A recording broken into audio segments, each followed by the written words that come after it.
It sounds like Allah, Yalla, and it's a horrible scream. When he was in the trenches, these young Spaniards who were lying by the side of me before I could distinguish any sound, they'd hear it and they were away. It's a horrible scream.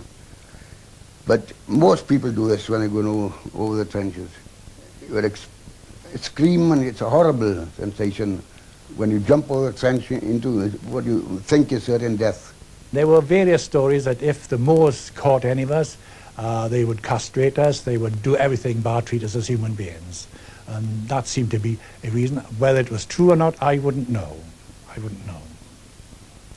The Moors on his side or not, it had long since come home to one of the men on the Franco side that whatever romance he had seen in the Spanish Foreign Legion was, like many of his comrades, dead. All the old foreign veterans, or nearly all of them, had gone. And the recruits who we were getting all the time now were mainly Spaniards. Things weren't the same. The Legion wasn't the same. There was a lot of anti-British feeling in the press because of the non-intervention policy. I was getting battle happy. I'd been very badly wounded. I was in the hospital. And if my luck held, it was going to go on possibly for years. And I began to feel I had no political stake in this. Ian O'Duffy, who back in 1934 had founded the Irish Fascist Party and who commanded 600 Irishmen opposed to the Republic, now took a hand in Frank Thomas's affairs. At that particular time, the Irish battalion came back into Talavera, and talking to some of the Irishmen, I began to realize I could actually find a way home.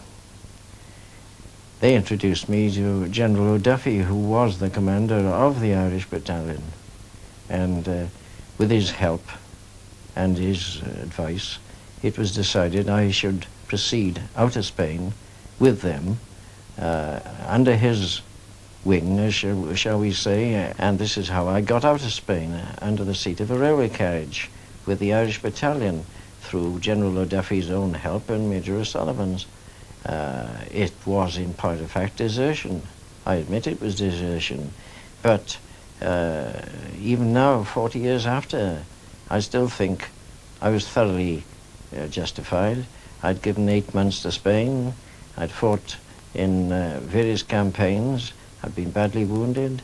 There were quite a lot of reasons why I still feel absolutely justified. But on again to 1938. For those on the side of the Republic and who had managed to survive, it wasn't such a short war. About the end of March, we were in a village called Corbera in the Ebro Bend, and we were awakened, and a small detachment of 20 men under our Lieutenant Morris Davis of Quaker's Yard, we marched to Villalba, nearer the front. All day we waited for the fascists to come, but instead the peasants and their carts came. But we could hear heavy fighting just over the ridge. We were getting worried at night, as night came, because we had no contract. Then Walter Gregory, Lieutenant Walter Gregory, appeared on his motorbike and said, "The British battalion has been smashed this morning outside Calathetti." This was where, of course, Murray and Morgan got captured. 4 of us were carrying a stretcher with a wounded man in it. And then we could hear in the distance the sound of approaching planes. And with a combination of heat and tiredness and lack of food and the fighting all the morning, we were almost in a sort of trance-like state, sort of divorced from reality. All the sounds now became muffled, and we weren't always too clear in our minds what we were seeing. And instead of looking upon these planes who were going to strafe us according to the new German technique, we saw them as something rather lovely flying in the sky. And they swooped down almost as graceful as birds. And you could see coming from the cockpit where the gunner was, these long lines of flashing lights, which were the bullets, and little spurts of dust all along the olive grove where we were and where he was trying to hit us. And then it would swoop out beyond us. We carry on a few more yards with a wounded man. Then they return again. And funnily enough, at no time did you feel a sense of enmity towards these planes. It's a strange feeling. We couldn't have been in our right minds, I think. But later on, we realized we had to take some sort of defense, and then we started firing back at the planes with our rifles, and this achieved the aim of getting rid of them. But this was a technique used then in the Second World War, because the Germans practiced all the techniques in Spain for years, and I'm quite convinced myself that had they wished to, they could have finished the war in a very, very short space of time indeed. They developed strafing, they developed the blitzkrieg, they developed the panzer attacks, they had developed a technique of shelling first, then the planes would come over, then finally the men would come on the tanks and armoured cars and merely take over after the battle was won.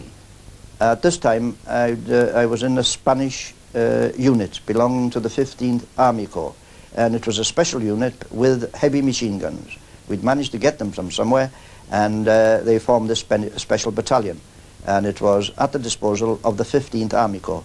So we'd come from one front and we were sent to another one by night along the River Ebro somewhere, by Gandesa, I think. We'd been there about 2 or 3 days. We'd deepened the trenches and made our place better for defending, and then the enemy attacked in a big way. We were bombed, strafed and shelled. The enemy started attacking on about the 3rd day in droves. But we had our machine guns ready waiting, and we must have destroyed hundreds of them with our heavy machine guns. I was sick of seeing people falling as a result of our firing. And we didn't know much about the troops on our right nor on our left. And the battle had been going on for most of the day. It was still daylight, but somebody came along the trench and said that the enemy had broken through on our right flank, and that the enemy was in the trench coming down and shooting. Most of the battalion of 500 men had retreated, leaving the machine gun company only to hold the post. Well, finally we got together, about 20 of us, and then we started wandering over the hills. Well, we had with us this wounded man, and he was a problem. It's very difficult carrying a wounded man at night time. You couldn't see the paths, the tracks, you were falling down cliffs, and we knew if you carried him in the daytime, we'd be easily detected. So we held a meeting and decided that there's only one thing to be done, that is to put it to this man Morgan Havard from Swansea, put our predicament to him, and that we felt that the only solution was to sacrifice one man rather than sacrifice the whole 20 of us. Well, he wholeheartedly endorsed the whole idea that he should be left. So we left him by a roadside with cigarettes under a tree in the hope that some passing farmers would find him. So we were running short of ammunition. We were short of machine gun ammunition and short of hand grenades. Anyway, we fired away, and then the next thing we knew that the troops were behind us, and they were throwing hand grenades into our trench from behind now, and they were still coming up in the front. So anyway, we'd finished our ammunition, and that was that. So we put our hands up and said, prisoners of war. They immediately mowed us down with submachine guns. They had, I don't know what make they were, but they were machine guns of some type, and threw hand grenades into the trenches. And as far as I went down, with a bullet in my thumb and 1 or 2 in the leg, and half the muscle of my right arm was gone with a piece of hand grenade. So anyway, after they'd done their job, they left the area. The terrain was exceedingly difficult, and after a couple of nights, my tonsillitis came on again, and I dropped out, and I slept like a log all night long on the mountain top without feeling any cold at all. This time I saw because I was more or less unconscious with tiredness. Well, then I wandered over the hills in the right direction, I hoped, for day after day after day. And during this time I was unable to find any food at all, because on the mountains were no houses, an occasional shed or 2 in the olive groves.